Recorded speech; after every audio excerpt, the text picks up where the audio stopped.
কয়েক মাস পরে মৌলানা সাহেব বসে আছেন, ওনার কাছে ফোন এসছে শুক্রবার। বলছে আমাকে চিনতে পারছেন? বলছে না। ইংরেজিতে বলছে ওই যে সায়েন্টিস্ট আপনার সঙ্গে সাক্ষাৎ করেছিলাম। বলছে হ্যাঁ হ্যাঁ মনে পড়েছে। উত্তরে বলছে আজকে আমি ক্যালিফোর্নিয়ায় মার্কাজে বসে আছি, শুক্রবার। আলহামদুলিল্লাহ কিছুক্ষণ আগে আমি কালিমা পড়ে মুসলমান হয়ে গেছি।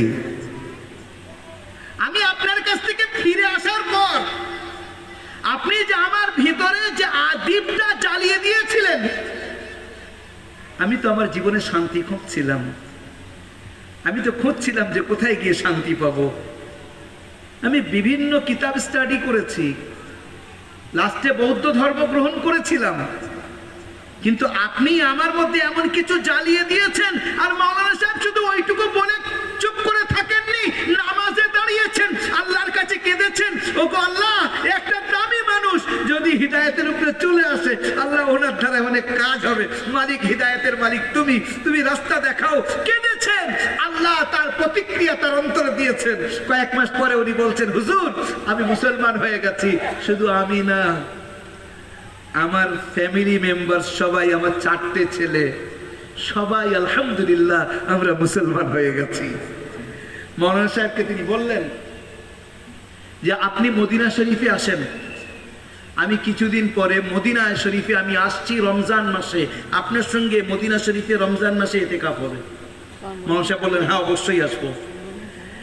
মদিনা শরীফে সাক্ষাৎ। ওই নব মুসলিম উত্তরে বলছেন যে হুজুর আলহামদুলিল্লাহ কমাসের মধ্যে আমি 15 পারা হিফজ করে নিয়েছি। শুধু তাই না, আমার বাচ্চাদেরকেও মাদ্রাসায় দিয়ে দিয়েছি, তারা পড়ছে। আর মৌলানা সাহেব বললেন আমার ভাই আপনি আজকের আমাকে নফল পড়ান, আপনার পিছনে আমি ইক্তেদা করবো।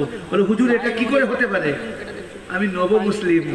তার উত্তরে উনি বলছেন যে ভাই আমার তো খাতা অনেক আগের থেকে চলছে, তোমার খাতা পরিষ্কার, তুমি সবে মুসলমান হয়েছো, আল্লাহর রাস্তে তুমি আমার নামাজ পড়াও, আমি তোমার পিছনে ইক্তেদা করতে চাচ্ছি। ও মুসলমান, ইসলাম আল্লাহর দয়ায় আল্লাহর তৌফিকে আমরা পেয়েছি। দূর ভারতে বসেও আমরা পেয়ে গেছি। আমাদের বাপ দাদারা, তাদের পূর্বপুরুষরা তারা মুসলমান হয়েছিলেন। তাই আমাদের চেষ্টা করতে হয়নি, বাড়িতে বসে ঈমান নামক সবচেয়ে দামি নিয়ামত পেয়েছি। সোনা থাকলে রূপো থাকলে কোথায় না কোথায় আমরা রাখি তার হেফাজত করার জন্য। ইমানের হেফাজত করার কিছু পদ্ধতি আল্লাহর মেহবুব সাল্লাল্লাহু আলাইহি সাল্লাম দিয়ে গেছেন। বলছিলাম দিন কাকে বলে, তার উপরে যারা চলবে সে ইমানকে হেফাজত করে নিয়ে কবর পর্যন্ত যাবে। আর যদি তার উপরে না চলে, শয়তান ভিতরে, বাইরে থেকে শয়তান আর ভিতরে নফস। আরো আশ্চর্য একটা কথা আপনাদেরকে বলি, যুবক ভাইদেরকে, please listen to me, it's a golden opportunity for us. আমরা জানি না আমাদের ঈমান নষ্ট করার কত রকম পদ্ধতি চলে। আশ্চর্য হবেন, আমি একজন বুজুর্গের কাছ থেকে শুনেছি, আপনাদেরকে বলছি, বুজুর্গের নাম এখানে বলছি। তার নাম হযরত মাওলানা সৈয়দ মাওলানা মোহাম্মদ তালহা সাহেব মুদ্দাজিল্লুহুল আলী, তিনি বেঁচে আছেন। তার পীরের নাম হযরত মাওলানা পীর ফকিহ জুলফিকার নকশবন্দি মুদ্দাজিল্লুহুল আলী। পুরো বিশ্বের একটা অসাধারণ ব্যক্তিত্ব। কখনো যাবেন তানার বায়ান, ইউটিউবে শুনে দেখবেন কেমন ব্যক্তিত্ব। তানারই খলিফা। উনি বলছেন বর্তমানে মুসলমানদের ঈমান নষ্ট করার জন্য কত রকম পদ্ধতি নেওয়া হয়েছে। তার মধ্যে থেকে ইউটিউবে কিছু এমন প্রোগ্রাম ছাড়া আছে, আপনি তার সামনে যাবেন, আপনি দেখবেন বা শুনবেন, আপনার ভিতরের পরিবর্তন আসা শুরু হয়ে যাবে। আর ওলামাদের উপরে, দ্বীনের দাঈদের উপরে, মুবাল্লিগদের উপরে, আল্লাহ ওয়ালাদের উপরে 24 ঘন্টা জাদু করা হচ্ছে। আমি নিজে শুনে বলছি আপনাদেরকে, 24 ঘন্টা জাদু করা হচ্ছে, যাতে এরা নিজেরা কাজ না করতে পারে, দিনের ব্যাপারে কাজে না এগোতে পারে। এদের 12টা বাজানো যায়। ইতিহাস তুলে দেখেন, আশ্চর্য হবেন। খেলাফতে উসমানিয়া, খেলাফতে উসমানিয়া যেটা তুর্কিস্তানে, যার আসল মেন জায়গা ছিল, ওই খেলাফতটাকে নষ্ট করার জন্য ইহুদিদের কয়েকজন মূল যারা জাদু করত তাদেরকে বসিয়ে দেওয়া হয়েছিল। যতক্ষণ পর্যন্ত খেলাফত শেষ না হয় তোমরা জাদুর কাজে লেগে থাকো। এই জাদু আজ থেকে না, কবে থেকে শুরু? এই জাদু শুরু হয়েছে মুহাম্মদুর রাসূলুল্লাহ সাল্লাল্লাহু আলাইহি সাল্লামের উপর থেকে। জাদু তো অনেক আগে থেকে ছিল, মুসা আলাইহিস সালামের যুগে ছিল। হুজুরের উপরেও জাদু করা হয়েছে, পরিষ্কার আছে হাদিসের মধ্যে। কোরআনে কারীমের তাফসীর খোলেন, সূরা নাস, সূরা ফালাক এ কেন অবতীর্ণ হয়েছে যখন খুঁজে দেখবেন বুঝতে পারবেন। আল্লাহর মাহবুব সাল্লাল্লাহু তাআলা আলাইহি সাল্লামের শরীর খুব খারাপ, দিনের সব কাজ করছেন, দুনিয়াবি কাজ করতে গিয়ে কষ্ট হচ্ছে, খেতে পাচ্ছেন না, পেরেশান, খেয়ে খানা খাননি, বলছেন মনে হচ্ছে খেয়েছি কি জানি মনে পড়ছে না, অসুস্থি শরীরে যেন বেঁধে রেখেছে কেউ ভিতর থেকে। একদিন হুজুর ঘুমাচ্ছেন, পায়ের দিকে কেউ আর মাথার দিকে কেউ, দুজন ব্যক্তি আছে, মাথার দিকের ব্যক্তি পায়ের দিকের ব্যক্তিকে জিজ্ঞাসা করছে মাল্লাজি জারালা, এনার কি হয়েছে? পায়ের দিকের ব্যক্তি উত্তরে বলছে যে ওনার উপরে জাদু করা হয়েছে। কে জাদু করেছে? বলে লাবিদ বিন আসাম ইহুদি মুনাফিক। কোথায় জাদু করেছে? বলে জারওয়ান নামে একটা কুয়া আছে, সেই কুয়ার মধ্যে। কিসে জাদু করেছে? বলে একটা চুল আছে, তাতে 11টা গিরো দেওয়া আছে, সেই গিরোতে জাদু করে রেখে দিয়েছে। বুখারী শরীফের হাদিস যেটা আমি বলছি। তারপরে জাদুটা কি করে শেষ করা যাবে? ওই স্বপ্নের মধ্যে একজন অপরকে বলে দিচ্ছে যদি ইনি সূরা নাস আর সূরা ফালাক পড়েন জাগ্রত হওয়ার পরে, তাহলে ওই এক একটা আয়াতের পরিবর্তে এক একটা গিরো খুলে যাবে আর উনি সুস্থ হয়ে যাবেন। আল্লাহর মাহবুবের চোখ খুলে যায়, কারণ আল্লাহর মাহবুব সাল্লাল্লাহু আলাইহি সাল্লামের স্বপ্ন ওহী ছিল। আমাদের স্বপ্ন তো এদিক ওদিক হবে, উল্টো পাল্টা, নবীদের স্বপ্ন ওহী হয়। হুজুর উঠলেন, ঘুম থেকে ওঠার পরে সাহাবাদেরকে বললেন যাও তো জারাওয়ান নামে যে কুয়াটা আছে সেখানে যাও, গিয়ে দেখো কি কি আছে। সাহাবায়ে কেরামরা সেখান থেকে তুলে দেখছেন, সেখানে আছে চুল, মাথার চিরুনি, হাড্ডি, খেজুরের নাভা, আরো কিছু। সেইগুলোকে তুলে দেখা যাচ্ছে চুলের মধ্যে 11টা এরকম গিরো লাগানো আছে। হুজুর পড়ছেন কুল আউযু বিরাব্বিল ফালাক, একটা গিরো খুলে গেল। মিন শাররি মা খালাক, আরেকটা গিরো খুলে যাচ্ছে। এইভাবে হুজুর পড়ছেন, একটা করে গিরো খুলে খুলে চলে যাচ্ছে। 11টা আয়াত হুজুর পড়লেন নাস ফালাক ধরে, 11টা গিরো খুলে গেল। হুজুর বলছেন যেন ভিতরে আমার কেউ বেঁধে রেখেছিল, আমি বন্ধন মুক্ত হলাম। আল্লাহর মেহবুবের উপরে জাদু করা হয়েছে। তাহলে আমি আপনি কোন ক্ষেতের মূলো? আমার আপনার পরিস্থিতি কি হতে পারে? শয়তান জাদু করে। আর বর্তমান পরিস্থিতিতে মানুষও, ইহুদিরা, আর শুধু ইহুদিরা না, আমি আর নাম নিচ্ছি না, এখানে আমাদের দেশে বসে বসে জাদু করা হচ্ছে। আমাদের দেশে বড় বড় ওলামাদেরকে, দিনের দায়ীদেরকে, তাদের উপরে ফোকাস করে জাদু করে তাদের সর্বনাশ করার চেষ্টা করা হচ্ছে। পদ্ধতি কি হবে বাঁচার, কিভাবে বাঁচবো? There is no problem but you can find is solution in Islam. আমার আপনার জীবনের মধ্যে এমন কোনো সমস্যা নেই যার সমাধান মুহাম্মদুর রাসূলুল্লাহ দিয়ে যাননি। হুজুরের উপরে এটা করা হয়েছে, এটা সামনে এসেছে। আল্লাহ ইচ্ছা করলে তো কিচ্ছু করতে দিতেন না, কিন্তু কেন এটাকে দেখানো হলো? উম্মতের উপরে আসবে, উম্মতের উপরে আসবে, উম্মতকে তো বাঁচতে হবে। হুজুরের উপরে না আসলে আমরা বিষয়টা বুঝতাম কি করে? হুজুরের জীবনে 3 বার নামাজ কাজা হয়েছে, একবার ফজরের নামাজ কাজা হয়েছে, আর একবার খায়বারের আপনার খন্দকের যুদ্ধে 2 দিন নামাজ কাজা হয়েছে। একবার আসর মাগরিব আর আরেকদিন অন্য একটা জোহরের নামাজ কাজা হয়েছে। 2 বার কি 3 বার হুজুরের নামাজ কাজা হয়েছে। কেন? আল্লাহ কি হুজুরকে তুলে দিতে পারতেন না? আমার মেহবুব ওঠো নামাজ পড়ো, কিন্তু হুজুর ঘুমিয়ে পড়েছেন। একটা যুদ্ধ থেকে হুজুর ফিরছেন, এবারে হুজুরের অভ্যাস ছিল যখন ফজরের নামাজের কাছাকাছি কোনো জায়গায় আরাম করতেন তখন শুয়ে পড়তেন না, এই হাতটাকে এইরকম দিয়ে এরকম বসে একটু ঘুমাতেন না, শুয়ে পড়তেন না। মানে একটু পরে শুয়ে সাদিক হবে, ফজর পড়বো, তারপরে আরাম করার হয় আরাম করবো। সেদিন সাহাবারা বলছেন ইয়া রাসূলুল্লাহ, ইয়া হাবিবাল্লাহ, হুজুর পুরো রাত চলে চলে ক্লান্ত হয়ে গেছি, একটু আরাম করার অনুমতি দেন। হুজুর বলছেন বাবু আরাম তো তোমরা করবে, কিন্তু ফজরের নামাজ? হযরতে বেলাল বলছেন ইয়া রাসূলুল্লাহ আমি তুলে দেবো। বলছে ঠিক আছে তোমার দায়িত্ব। হযরতে বেলাল পূর্ব দিকে মুখ করে আর এই নিজের সাওয়ারি উটের গায়ে হেলান দিয়ে পূর্ব দিকে মুখ করে বসে বসে তাসবিহ পড়ছেন। হুজুরও ঘুমিয়ে পড়েছেন, সাহাবারাও ঘুমিয়ে পড়েছেন। খানিক পরে সূর্য এসে নবী করিম সাল্লাল্লাহু আলাইহি সাল্লামকে চুমু দিচ্ছে, সূর্যের আলো এসে। হুজুরের যখন ঘুম ভেঙে গেছে, চোখ ভেঙে গেছে, মানে চোখ খুলে গেছে, হযরতে ওমর উঠে বলছে, হযরত আবু বকর বলছে, কি সর্বনাশ হয়েছে, হুজুর ঘুমাতে চাননি, আরাম করতে চাননি, আমরা হুজুরকে বাধ্য করেছি। এইবারে সাহাবারা তো পেরেশান, কাঁপছেন। হযরতে বেলাল ঘুমিয়ে পড়েছেন কখন, হুজুর ডাক করিয়েছেন বেলালকে, এখানে এসো। কি হয়েছিল? বলে, ইয়া রাসূলুল্লাহ, আজকেকার মতো এইরকম ঘুম কোনো সময় ঘুমাইনি, আমি তো বসেছিলাম আপনাদেরকে তুলবো বলে, জাগাবো বলে, কি করে ঘুমিয়ে পড়েছি আমি জানিনি। হুজুর কিচ্ছু বললেন না, আগে এখান থেকে বার হোক, এখান থেকে চলো, এখান থেকে চলো। শয়তানের প্রতিক্রিয়া আছে এখানে। দূর গিয়ে এক জায়গায় সেখানে ওযু করলেন, সেখানে গিয়ে নামাজ পড়লেন। ফজরের নামাজ কাজা হলো জীবনে একবার। ঠিক খন্দকের যুদ্ধে আসর মাগরিব কাজা হয়েছে, এশারের নামাজটা দেরিতে পড়েছেন। কেন এটা হয়েছে? উম্মতের জীবনে এটা যদি ঘটে, উম্মত কিভাবে নামাজটা পড়বে, উম্মত কাজাটা কিভাবে করবে, সেটাকে দেখানোর জন্য আল্লাহ কখনো কখনো এইরকম কাজও করিয়ে দিয়েছেন। বলছিলাম ব্রাদার ইসলাম, তো এই যে সমস্যা, বর্তমানের সমস্যা কিরকম আপনাদের কাছে খবর আছে? গতকাল আমি এক জায়গায় ছিলাম, ঘটকপুকুরে, দুপুরবেলা একটা জায়গায়। ওখানে নিয়ে এসেছে কি, এটা আমি সব জায়গায় বলি, দুপুরবেলা খাওয়ার সময় আমার সামনে দিয়েছে পেপসি। হ্যাঁ, পেপসি। আমি বলি আমি খাই না। হুজুর খান না? বলি না, তুলে নেন।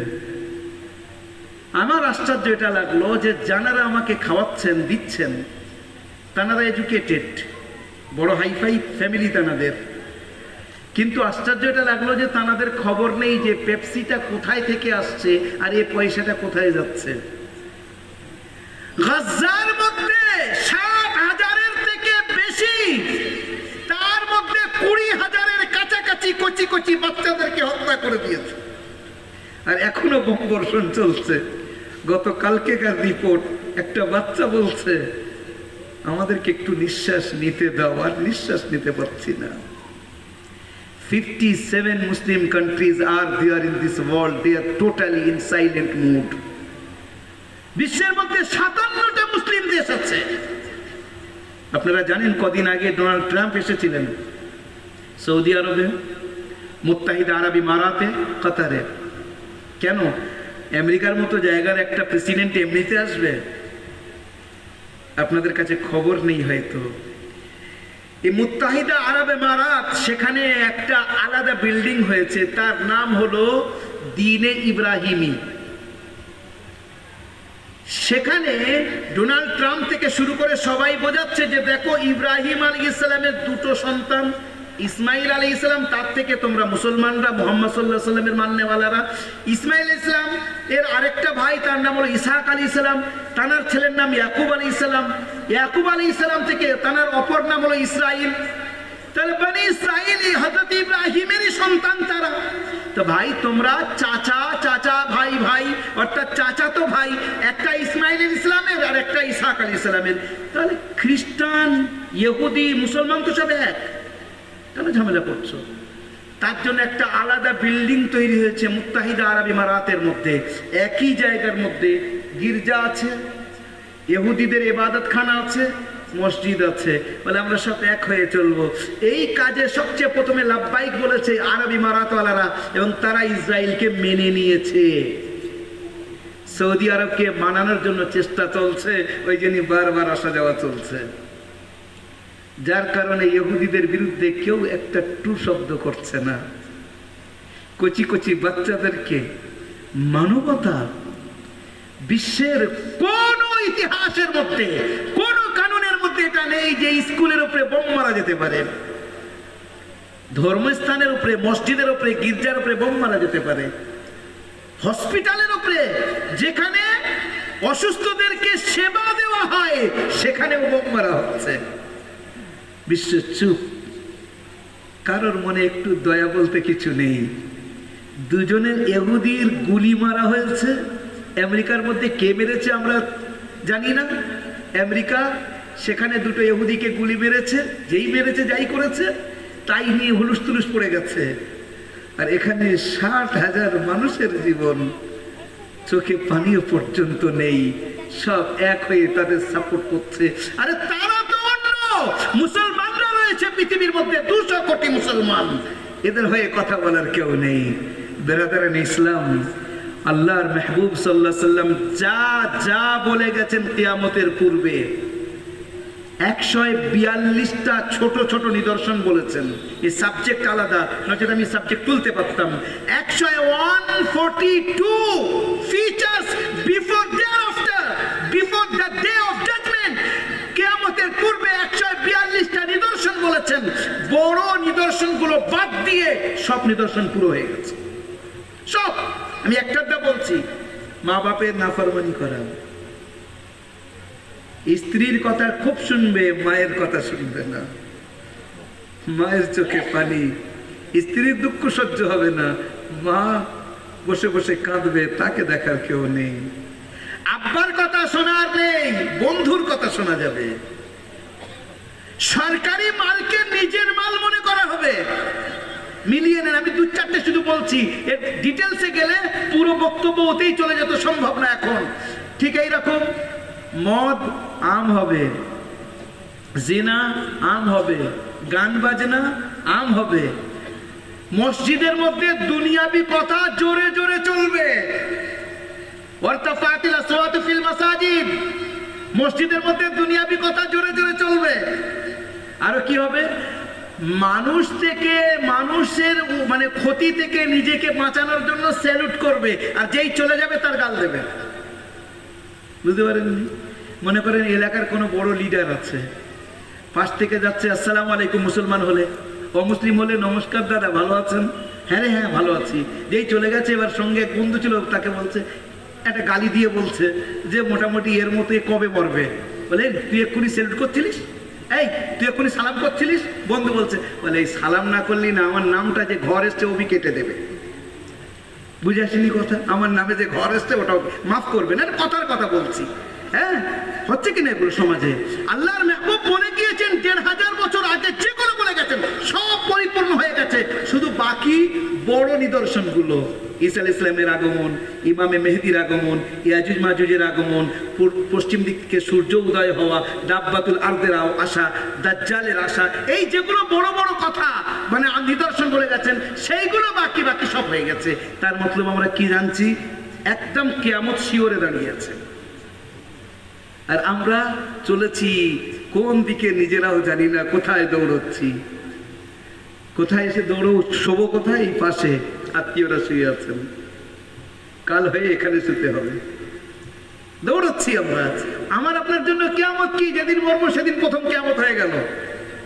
কারণ প্রথম যে সুর ফোঁকা হবে, যে সিংটা ফোঁকা হবে বা যে সুরটা ফোঁকবে হযরত ইসরাফিল, মরার জন্য তো সব পড়ে যাবে, তার আগে তো আমরা মরে যাচ্ছি। আর তারপরে দ্বিতীয় যেটা, যখন সুর ফুঁকবেন তখন সব দাঁড়িয়ে যাব। তো মুসলমান, আমরা সেই দিকে চলেছি। আমাদের গন্তব্যস্থল কবর সামনে আছে, যার পাশে আমরা বসে আছি। কখনো কখনো এই গোরস্থানে এসে নিজের আত্মীয়দের মাথার কাছে দাঁড়িয়ে একাকী একটু স্মরণ করা।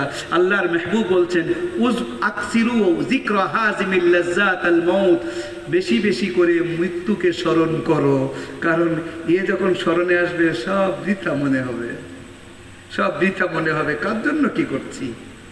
মা বাপ চলে গেছে, যাদের যাদের কোলে মানুষ হয়েছি, আমার কষ্ট হলে তারা ঘুমাতে পারতেন না, তারা এখানে শুয়ে আছেন, কালকে আমি সময় এসে। এই জন্য বুঝি দিন কাকে বলে, এই দিনটাকে বোঝানোর জন্য একটা হাদিস আপনাদেরকে শোনাচ্ছি, কথা রাস্তার দিকে নিয়ে এসছি। I think plenty of educated people they are listening to me. যারা শুনছেন সবাইকে বলছি, আসেন জাগি, জেগে উঠি। যুবক ভাইদেরকে বলছি, ঘুমিয়ে থাকলে আর চলবে না, অন্যরা জেগে গেছে। কিছু কিছু এমন রিপোর্ট আমাদের কাছে আছে, যেটা যেহেতু আজকাল সোশ্যাল মিডিয়ার যুগ, অনেক কিছু দূর দূর চলে যায়। কিভাবে পুরো বিশ্বের মধ্যে কাজ চলছে ইসলামের বিরুদ্ধে, আর এক এক করে ধরে ধরে কাজ চলছে। যে ভারতবর্ষ আমাদের স্বপ্নের ভারত ছিল, কল্পনা করেন, যার পিছনে অবদান আমাদের 14 পুরুষদের ছিল, আমাদের পূর্বপুরুষদের ছিল। যে ভারতবর্ষকে স্বাধীন করার পিছনে যদি কিছু দেখতে হয়, ইন্ডিয়া গেটে চলে যান, দিল্লির ইন্ডিয়া গেটে চলে যান, 96,000 ফ্রিডম ফাইটার্সদের নাম লেখা আছে ওখানে, যারা স্বাধীনতা সংগ্রামী তাদের নাম আছে। তার মধ্যে থেকে 66,000 শুধু মুসলমানদের নাম আছে, শুধু মুসলমানদের নাম সেখানে 66,000-এর বেশি। গিয়ে দেখেন সেই দেশের বর্তমান পরিস্থিতি কি চলছে, কি করে মসজিদের জায়গা নিয়ে নেওয়া যায়, মার্কাজের জায়গা নেওয়া যায়। শেষ মানে সুপ্রিম কোর্টের শেষ শুনানিও হয়ে গেছে, এখন দোয়ায় লাগেন, বাকি যা সম্ভব তাই করেন, আল্লাহ করুক যে আমাদের সব জিনিসগুলো বেঁচে যাক। এইরকম ভাবে এই ভারতবর্ষের মধ্যে কয়েকদিন আগে ব্যাঙ্গালোরের মধ্যে, কর্ণাটকের মধ্যে আপনারা পেপারে পড়েছেন, কোরআন শরীফ জ্বালানো হয়েছে, মসজিদ থেকে তুলে এনে কোরআন শরীফ জ্বালিয়েছে। এই যেটা আমরা কল্পনা করতে পারিনি। তখন যারা একটু কমজোর থেকে কমজোর ইমানওয়ালা আমরা একা বসে বসে কাঁদি, বলি মালিক এর আগে যদি মারা যেতাম অন্তত শুনতে তো হতো না। আল্লাহ এখনো বেঁচে আছি, তোমার কালাম আমাদের পাপের কারণে আজকের জ্বলছে। তারা যা করছে করছে, আজকের আমরা যারা কোরআনওয়ালা তার উপরে কিভাবে চলছি। আসেন ব্রাদার ইসলাম, আপনাদের কাছে যেটা আমি মূল বক্তব্য রাখতে চাচ্ছি, দিন কাকে বলে এর ব্যাপারে মুহাম্মদুর রাসূলুল্লাহ সাল্লাল্লাহু তাআলা আলাইহি ওয়াসাল্লাম তিনি নিজে যেটা বলে গেছেন সেই জিনিসটাকে আপনাদের সামনে বলে আমি বিদায় নেব। হুজুরে করিম সাল্লাল্লাহু আলাইহি ওয়াসাল্লামের একটা হাদিস আছে। এই হাদিসটা কোথায় আছে? বুখারী শরীফের একেবারে প্রথম খণ্ডের একটা অধ্যায় আছে, তার নাম হলো কিতাবুল ঈমান। কিতাবুল ঈমানের লাস্ট হাদিস এটা, আমি যেটা বলছি আপনাদেরকে একদম লাস্ট হাদিস কিতাবুল ঈমানের। কিতাবুল ইলম শুরু হবে তার আগে হাদিসটা। এই হাদিসটা আসলে কার ব্যাপারে এসেছে? তার নাম হলো জারির বিন আব্দুল্লাহ আল বাজালি রাদিয়াল্লাহু তাআলা আনহু।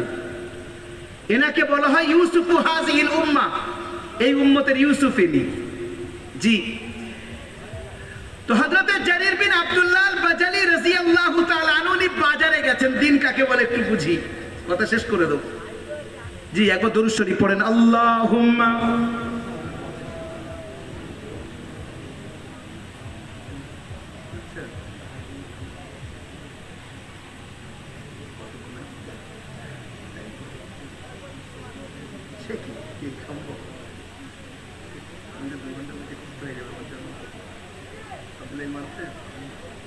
উনি একটু মিস করেন বেশি, আপনারা জানেন না হয়তো। আমরা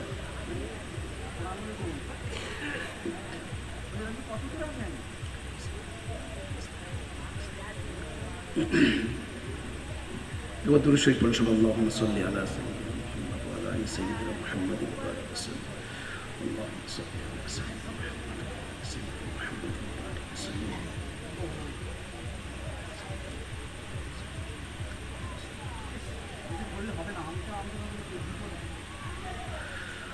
اللهم صل على سيدنا محمد.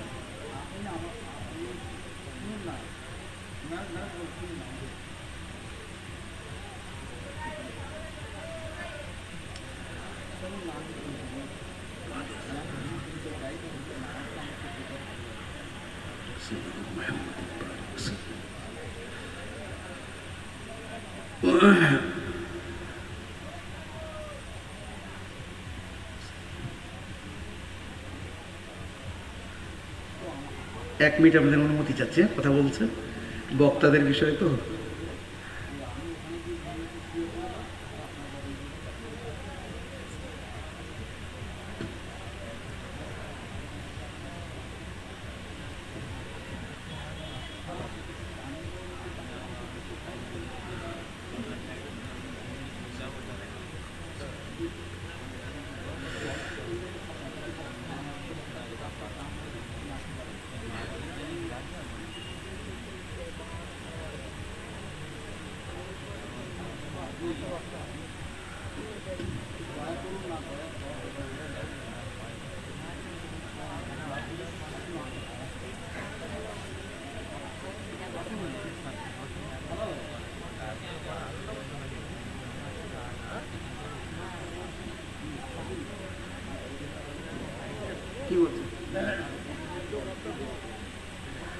এইটাই ব্যাপার হয়ে যায়, মানে মুশকিল হয়ে যায় এগুলো সব।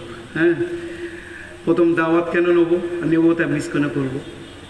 হ্যাঁ, এটা মান সম্মানের বিষয় হয়ে যায়। আমরাই গন্ডগোল করি সব ওলামারা। একটু ধৈর্য ধরে বসেন ভাই, আমি 2-4টা কথা বলবো, দোয়া হয়ে যাবে তারপরে। হ্যাঁ, গতবারে ওনার জন্যই ক্যান্সেল হয়েছিল, আমাকে বলা হয়েছিল, আর এবারেও তাই।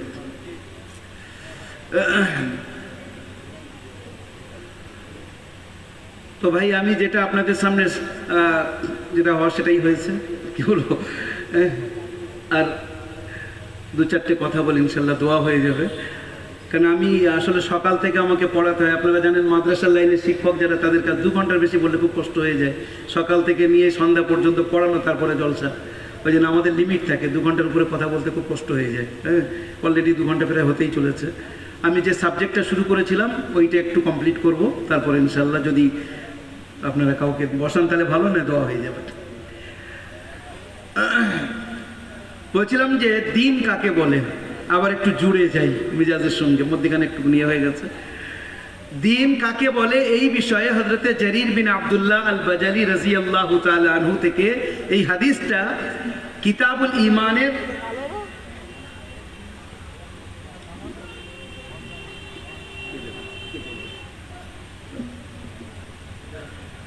একবার দুরূদ শরীফ পড়েন, একটা গজল হয়ে যাক, কিছু কথা বলে শেষ হয়ে যাবে ইনশাআল্লাহ। দুরূদ শরীফ, আল্লাহুম্মা সাল্লি আলা বাবু কি আছে।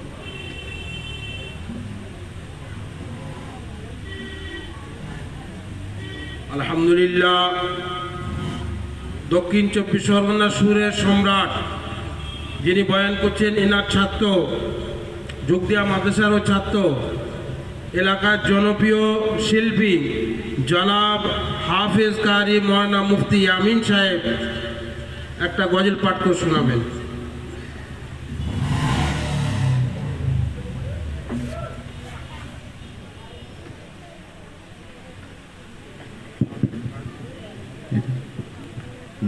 আসসালামু আলাইকুম ওয়া রাহমাতুল্লাহি ওয়া বারাকাতুহু। আমার হযরত পাশে বসে আছেন, বিয়াদবি ক্ষমা চেয়ে নিচ্ছি হুজুরের কাছ থেকে। হুজুরের কাছে আমি ইফতার কিতাব পড়েছি, হুজুর আমার অনেক আদর করে পড়িয়েছিল। তো হুজুরের মূল্যবান কথা কেটে মাঝখানে কমিটিরা গজল বলতে বললো, তাই বলছি। একটু আগে শুনছিলেন হুজুর কর্ণাটকের ঘটনা বলছিল, মসজিদ থেকে কোরআন বের করে নিয়ে এসে তারা দিবালোকে পুড়িয়ে দিচ্ছে, জ্বালিয়ে দিচ্ছে। এরকমভাবে পশ্চিমবাংলা তথা ভারতবর্ষের কোনায় কোনায় মুসলমানদের উপরে অহেতুক অকথ্য অন্যায় অবিচার চালাচ্ছে। এখনো পর্যন্ত মুসলমান আমরা যদি ঘুমিয়ে থাকি তাহলে আগামীতে পরিণতি আমাদের খুবই খারাপ হবে। সেই সম্বন্ধে একটি গজল আপনাদের পরিবেশন করে শোনাচ্ছি, প্রতিবাদী গজল, আপনারা মনোযোগ সহকারে শুনবেন। মুসলিম সমাজ এগিয়ে চলো, নারায়ে তাকবীর ধ্বনি তোলো। মুসলিম সমাজ এগিয়ে চলো, হিংসা বিদ্বেষ মুছে ফেলো। সময় এসেছে মোদের, সময় এসেছে মোদের, সবাই বজ্র কণ্ঠে বলো। মুসলিম সমাজ এগিয়ে চলো, পাটির মায়া মুছে ফেলো। সময় এসেছে আজি, সবাই বজ্র কণ্ঠে বলো। মুসলিম সমাজ এগিয়ে চলো, নারায়ে তাকবীর ধ্বনি তোলো। মাদ্রাসা মসজিদ বাঁচাবো মোরা, পিছে হটবো না। মারকাজ খানকা বাঁচাবো মোরা, পিছে হটবো না। ওই কালা কানুন মানব না, সংশোধনী বিল মানব না।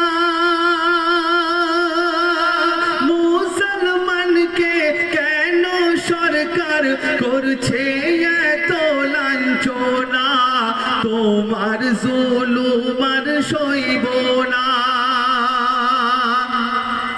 সময় এসেছে বুঝি, সময় এসেছে বোধহয়, মোদের গদি চলে গেল। মুসলিম সমাজ এগিয়ে চলো, হিংসা বিদ্বেষ মুছে ফেলো। এ দেশের সরকার তার কোনো বাক বিচার নাই, সারাক্ষণ হিংসা ছড়ায়, এটা তার পরিচয়। কখনো জয় শ্রীরাম দিয়ে স্লোগান মেরেছ কত মুসলমান, এটা কি দেশের সংবিধান? একতরফা বিচার করে গো মুসলমানকে বাদ দিয়ে দেশ চলবে কি বলো? মুসলিম সমাজ এগিয়ে চলো, হিংসা বিদ্বেষ মুছে ফেলো। সময় এসেছে মোদের, সবাই বজ্র কণ্ঠে বলো।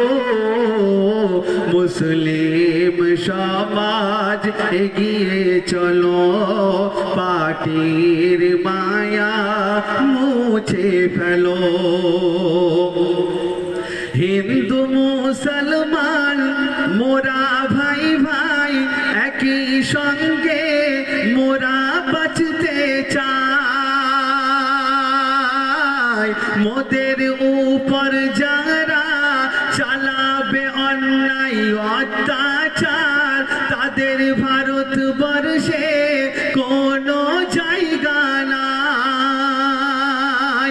লড়ছি লড়ব মোরা গো, লড়ছি লড়ব মোরা, তাতে জান চলে যাই গেল। মুসলিম সমাজ এগিয়ে চলো, নারায়ে তাকবীর ধ্বনি তোলো। মুসলিম সমাজ এগিয়ে চলো, নারায়ে তাকবীর ধ্বনি তোলো। মোদের বদ আমলের তরে বাতিলরা অন্যায় অত্যাচার করে, খোদার দরবারে জানাই দুঃখের স্বরে। মোদের হিফাজত করো দুনিয়া আখেরে, মোদের যত গুনাহ,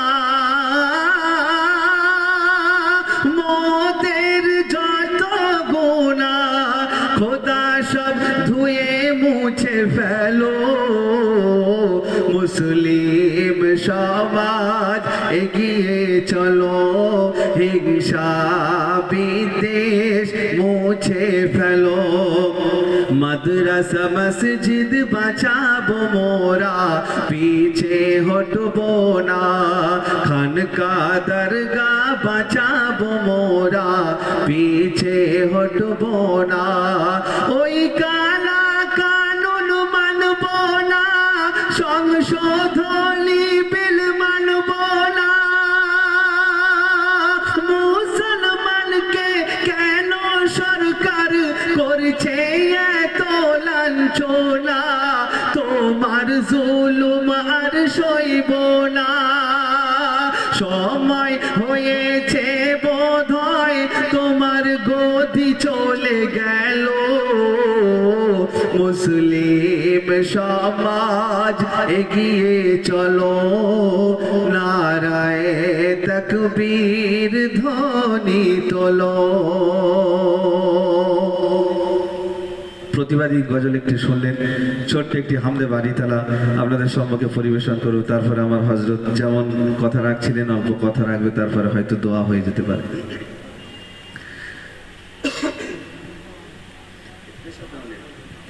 প্রেসার দাও, মাইক্রোফোনে প্রেসার দেবে তো। Hello check, hello. পবিত্র হামদে বাড়ি তালা আপনাদের সম্মুখে পরিবেশন করছে, মনের সহকারে শুনবেন।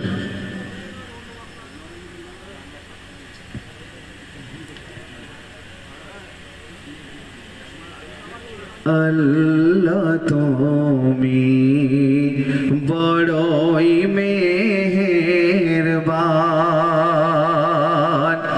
আল্লাহ তুমি বড়ই মেহেরবান, খোদার তোকে অন্ন পানি তুমি করো দান, আল্লাহ তুমি বড়ই মেহেরবান, তাই তোমরা জপি সদা তোমার গুণগান,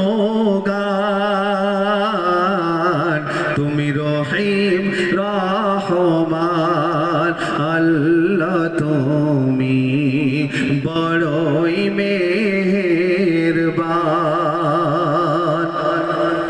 মহান তুমি দাতা তুমি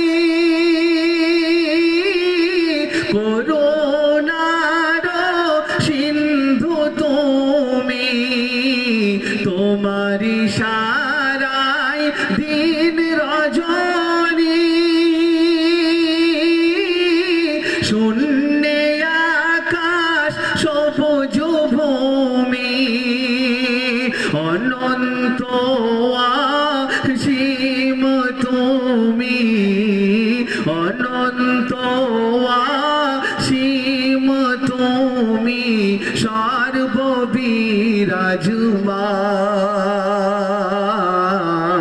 তুমি রহিম রহমান, আল্লাহ তুমি বড়ই মেহেরবান, তাই তোমরা জপি সদা তোমার গুণগান, তুমি রহিম রহমান, সবই তোমার অনুদান। সমাপ্ত। হযরত আপনাদের সম্মুখে আবার কথা রাখবো, আমরা শুনবো ইনশাআল্লাহ।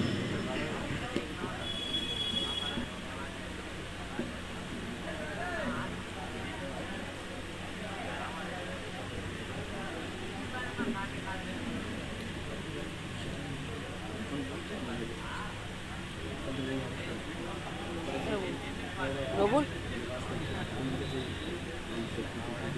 Robul.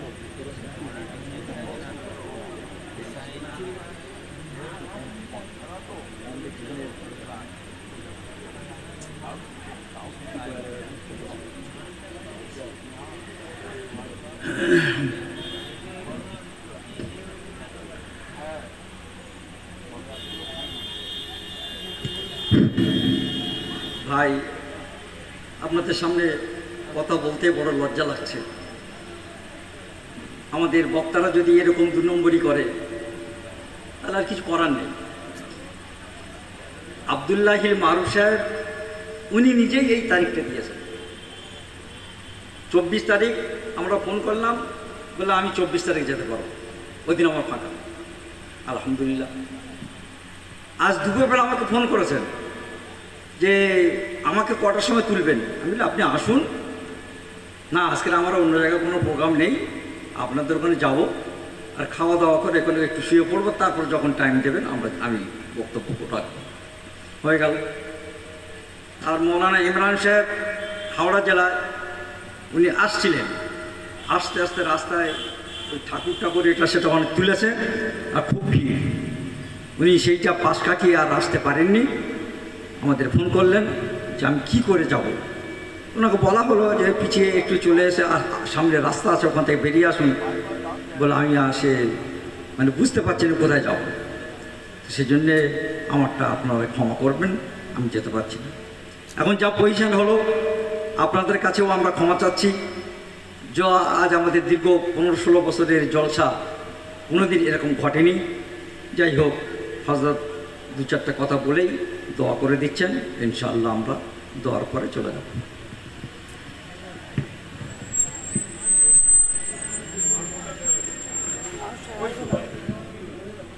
মারুফ সাহেব, হয়তো মারুফ সাহেব আমাকে দুপুরবেলা ফোন করেছেন। এখন বক্তব্য হলো যে আমি ম্যানেজার ফোন করছে, ম্যানেজার তুলছে, আব্দুল্লাহ মারুফ সাহেব নিজে তুলছেন না। আমি ওনার ম্যানেজার বলছি, উনি এখন শরীর খারাপ, শুয়ে পড়েছেন, উনি কথা বলবেন না, আর যেতেও পারবেন না। ধোঁকাবাজি হয়ে গেল। ঠিক আছে, আগামী দিনে যদি বাঁচি তো দেখা যাবে ইনশাআল্লাহ।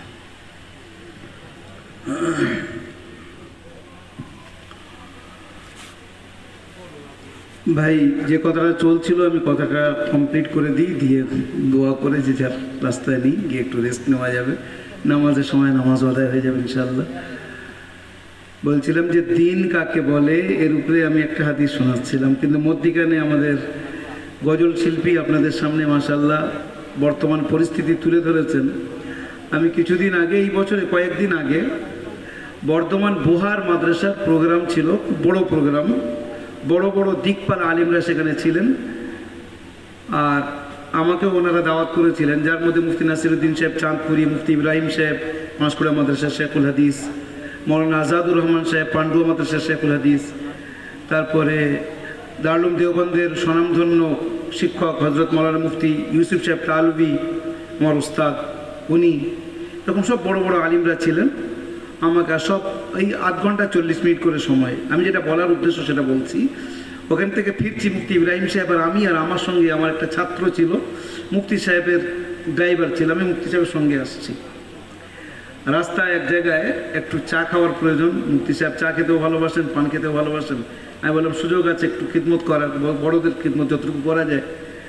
তো এক জায়গায় নেমেছি, রাত তখন 1:30 থেকে 2 হবে, বর্ধমান বুহার থেকে ফিরছি, হিসেব করবেন। নেমেছি সবে, ওই জায়গায় একটু আগে যে আমাদের শিল্পী শোনাচ্ছিল, 2-3 জন মিলে ওই আওয়াজ দেওয়া শুরু করেছে আমাদের উপরে। বুঝতে পেরেছেন? জেএসআর, জেএসআর এর ফুল ফর্ম আমি বলছি না, আমার বলতে ভালো লাগে না, ঠিক আছে? এইরকম পরিস্থিতির সম্মুখীন আমরা কখনো হইনি এর পূর্বে, কিন্তু পশ্চিমবাংলায়ও হতে হচ্ছে। হ্যাঁ, এই জন্য নিজেরা নিজেদের হেফাজত, নিজেদের দিনের হেফাজত কিভাবে করা যায়, ইমানের হেফাজত কিভাবে করা যায়, একটু নিজেরা চিন্তা করি। এবারে আমি এই কথাটা বলছি যেটা বলার দরকার, বলে কথা শেষ করছি। আল্লাহর মাহবুব সাল্লাল্লাহু আলাইহি ওয়াসাল্লাম, তানার একজন সাহাবী, তানার নাম হলো জারির বিন আব্দুল্লাহ আল বাজালি রাদিয়াল্লাহু তাআলা আনহু। উনি গেছেন বাজারে, সেখানে ঘোড়া বিক্রি হচ্ছে, একটা ঘোড়া কিনবেন। ঘোড়ার নসলটা, বংশটা খুব ভালো। যেমন আমাদের এখানকার মানুষ গরু চেনে, যারা গরু চড়ায় বা গরু যারা পোষে তারা গরু চেনে, মোষওয়ালারা মোষ চেনে, আর এখানকার মানুষ জমি চিনবে, জমি কিরকম কি চাষ হবে না হবে, যে যেমন। তো আরবওয়ালারা ঘোড়া খুব ভালো চেনে। তো দেখছে যে ওই ঘোড়াটা ভালো নসলের ঘোড়া, উনি ঘোড়াওয়ালাকে জিজ্ঞাসা করছেন, বিক্রি করবে, বলছে জি, কত দাম? উত্তরে বলছেন জি 300 টাকা। ঘোড়াওয়ালা বলছে 300, বলছে জি আমার খুব প্রয়োজন, আপনি 250 টাকা দেবেন। তো জারির বিন আব্দুল্লাহ উত্তরে বলছেন আমি 400 টাকা দেবো। আমরা বলে কি বলতাম, পয়সা বেশি হয়েছে। তো সে বলছে হুজুর আপনি যদি দেন আমার উপরে খুব দয়া হবে, আমার পয়সার খুব প্রয়োজন। উনি বলছেন আমি 500 টাকা দেবো। এবারে সন্দেহ হচ্ছে, 250 টাকা বললাম, উনি 500 টাকা বলছেন। হুজুর আপনি আমার সঙ্গে ইয়ার্কি করবেন, আমি খুব গরিব মানুষ, বলে 600 টাকা দেবো। এবারে ও জেনে গেছে যে হুজুর ইয়ার্কি করছেন, আমার ঘোড়া নেবেন না। বলছে হুজুর যদি না নেন, আপনি আল্লাহ রসুলের সাহাবী, দয়া করে আমার সঙ্গে ইয়ার্কি করবেন না, আমি খুব অসুবিধার মধ্যে আছি। বলে আমি 700 টাকা দিচ্ছি। বলে নিজের গোলামকে বলছে এই 700 টাকা গুনে দাও। ও তো আশ্চর্য, গোলাম দিয়ে দিয়েছে, আর ঘোড়া উনি নিয়ে নিলেন। গোলামকে বলে নিয়ে চল। রাস্তায় গোলাম আড়ে আড়ে দেখছে। জারির বিন আব্দুল্লাহ বলছেন তুই আমার দিকে কি দেখছিস? বলছে জি তেমন কিছু না। তোর মনে এই কথাই আসছে যে যে জিনিসটা 250 টাকায় পাওয়া যায় সেটা 700 টাকায় কেন কিনলাম, তাই না? বলছে জি এটা তো মনে আসছে। বলছে শোন, এই ঘোড়ার আসল দাম হলো 800 টাকা, তুই যদি চাস আমি এক্ষুনি 800 টাকায় বিক্রি করে 100 টাকা লাভ করতে পারি, কিন্তু হয় ও ঘোড়া চেনে না অথবা ওর খুব প্রয়োজন তাই এত কমে বিক্রি করছে। তারপরে উনি বললেন, আসলে আমি এটা কেন করলাম জানিস? আমি আমার আকা সাল্লাল্লাহু আলাইহি ওয়াসাল্লামের পবিত্র হাতে হাত রেখে ওয়াদা করেছিলাম। আমার আকা আমাকে বলেছিলেন আদ-দীনু আন-নাসিহা। আমি বলেছিলাম শুরুতে দিন কাকে বলে, এটার উপর আমি কথা শেষ করব।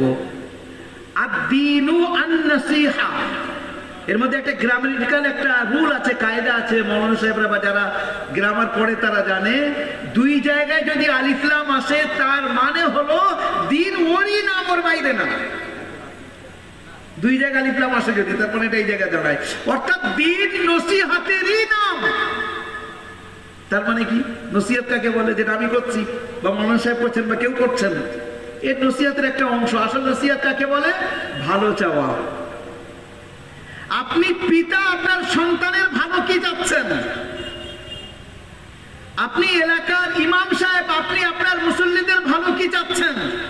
আপনি এলাকার প্রধান আপনার এলাকার আপনার অঞ্চলের মানুষদের ভালো কি চাচ্ছেন?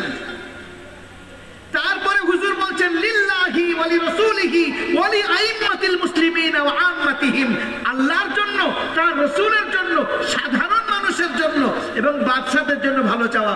আল্লাহর ভালো কি চাওয়া? আল্লাহকে এক বলে মানা, তার শরীক কাউকে না করা, ইবাদত তারই করা। আল্লাহ রাসূলের ভালো কি চাওয়া? আল্লাহর ইবাদত হবে, পদ্ধতি হবে মুহাম্মদুর রাসূলুল্লাহ। আর বাদশার ভালো কি চাওয়া? তাকে অনুকরণ করা, অর্থাৎ তাকে বাদশা বলে মানা, আর আল্লাহর হুকুমের মধ্যে থেকে সে যেটা হুকুম দিবে সেটাকে মানা।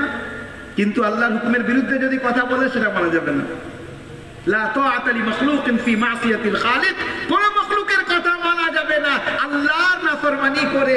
এমনকি মা বাপও যদি বলে তাও মানা যাবে না, তবে সম্মানের সঙ্গে পাশ কাটিয়ে চলে যেতে হবে, বেয়াদবি করা যাবে না।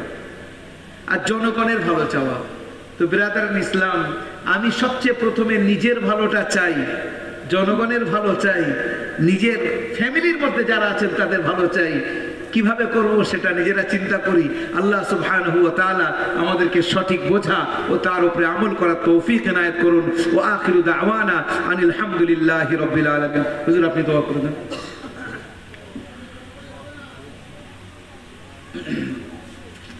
তিনবার দরুদ শরীফ, তিনবার সূরা ফাতিহা, তিনবার সূরা ইখলাস, তিনবার দরুদ শরীফ পড়েন। সূরা ফাতিহা তিনবার পড়েন, দরুদ শরীফ তিনবার পড়েন, আর তিনবার কুল হুয়াল্লাহু শরীফ পড়ে দেন। আলহামদুলিল্লাহ।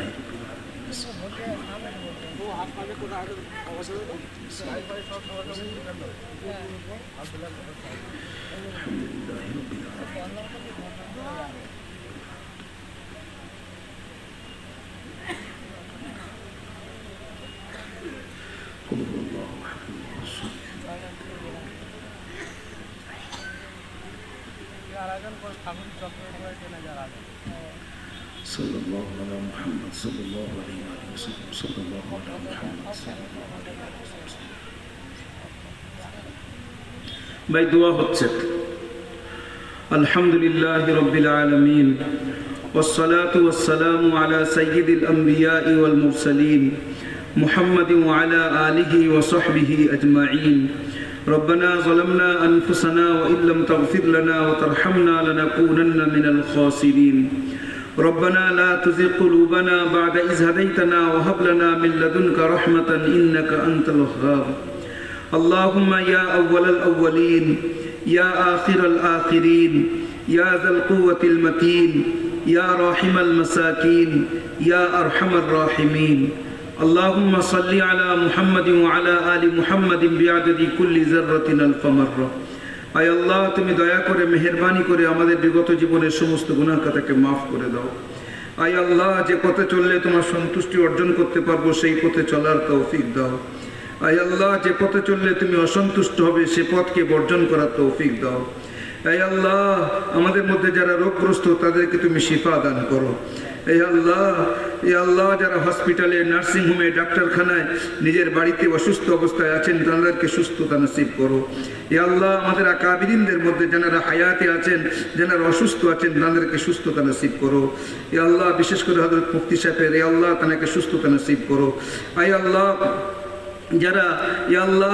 যারা কাজ কামের মধ্যে অসুবিধার মধ্যে আছে তাদের কাজ কামের মধ্যে বরকত দান করো, ব্যবসা বাণিজ্যের মধ্যে বরকত দান করো, চাষ আবাদের মধ্যে বরকত দান করো, চাকরি বাকরির মধ্যে বরকত দান করো। ইয়া আল্লাহ হালাল রুজি আমাদেরকে দান করো, হারাম ও সন্দেহযুক্ত রুজি হতে আমাদেরকে হেফাজতে রাখো। ইয়া আরহামার রাহিমিন, পুরো বিশ্বের মধ্যে ঈমান ইসলামী হাওয়া চালিয়ে দাও। হে আল্লাহ পুরো বিশ্বের মধ্যে ঈমান ইসলামী হাওয়া চালিয়ে দাও। ইয়া আল্লাহ বিশেষ করে ইয়া আল্লাহ গাজার মুসলমানদেরকে তুমি হেফাজত করো।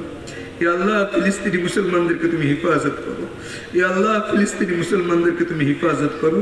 কচি কচি বাচ্চাদেরকে হেফাজত করো, মা বোনেদেরকে হেফাজত করো, যুবক ভাইদেরকে হেফাজত করো, মুরব্বীদেরকে হেফাজত করো। ইয়া আল্লাহ বাইতুল মুকাদ্দাসকে তুমি হেফাজত করো। ইয়া আল্লাহ আমাদের ভারতবর্ষের মধ্যে সমস্ত মাসাজিদ, মাদারিস, মাকাতিব, মারাকিজ, খানকাগুলিকে হেফাজত করো, কবরস্থানগুলিকে হেফাজত করো। ইয়া আল্লাহ জালিমের জুলুম থেকে আমাদেরকে হেফাজতে রাখো। ইয়া আল্লাহ যা কিছু আমরা পড়েছি এর ভুল ত্রুটি মাফ করে দিয়ে সওয়াবটুকু সবচেয়ে প্রথমে আমাদের আকা হযরত মুহাম্মদ মুস্তাফা সাল্লাল্লাহু আলাইহি সাল্লামের পাক রূহ মুবারকে পৌঁছে দাও। তার ওসিলায় সমস্ত আম্বিয়া আলাইহিমুস সালাম, সাহাবায়ে কেরাম, তাবিঈন, তাবিঈন, খুলাফায়ে রাশিদিন, আইম্মায়ে মুজতাহিদিন, গওস, কুতুব, আবদাল, সমস্ত মুমিনিন মুমিনাতদের রুহে রুহে পৌঁছে দাও। ইয়া আল্লাহ বিশেষ করে এই কবরস্থানে যারা শুয়ে আছেন তাদের রুহে রুহে পৌঁছে দাও।